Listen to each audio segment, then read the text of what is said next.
नगरमध्ये श्रीराम गॅस एजन्सीमध्ये घरगुती गॅस सिलेंडरसाठी नागरिकांची मोठी गर्दी। 14 किलोऐवजी 10 किलो सिलेंडर मिळणार।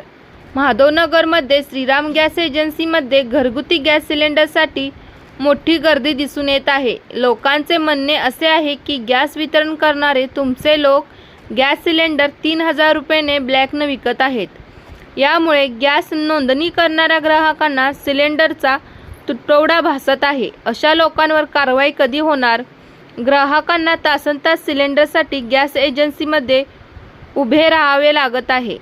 सध्या सरकारकडून घरगुती गॅस सिलेंडरच्या वितरणामध्ये बदल करण्यात आला आहे। घरगुती वापराचा गॅस सिलेंडर नागरिकांना आता 14 किलोऐवजी 8 ते 10 किलोच्या प्रमाणात नागरिकांना देण्यात येणार आहे। पण वस्तुस्थिती पाहता असे आढळून आले की 14 किलो गॅसऐवजी 10 किलो गॅस नागरिकांना मिळणार आहे। त्यामुळे गॅस एजन्सीला सिलेंडरचा पुरवठा कमी मिळत आहे। गॅस एजन्सीच्या मालकाचे म्हणणे असे आहे की जर तुम्हाला आमचे कर्मचारी ब्लॅकने सिलेंडर विक्री करताना आढळला तर नागरिकांनी तात्काळ पोलीस स्टेशनला तक्रार करावी। त्या कर्मचाऱ्यावर कंपनी देखील कारवाई करेल असे सांगण्यात आले।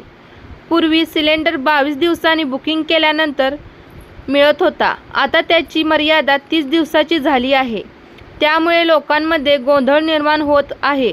उज्ज्वला गॅससाठी 2 दिवसात सिलेंडर उपलब्ध करून देत आहोत व रेग्युलर कस्टमरसाठी 8 दिवसात उपलब्ध करून देत आहोत, असे गॅस एजन्सीकडून सांगण्यात आले। लोकांनी गोंधळून न जाता गॅस एजन्सीला सहकार्य करावे असे गॅस एजन्सी मालकांचे म्हणणे आहे।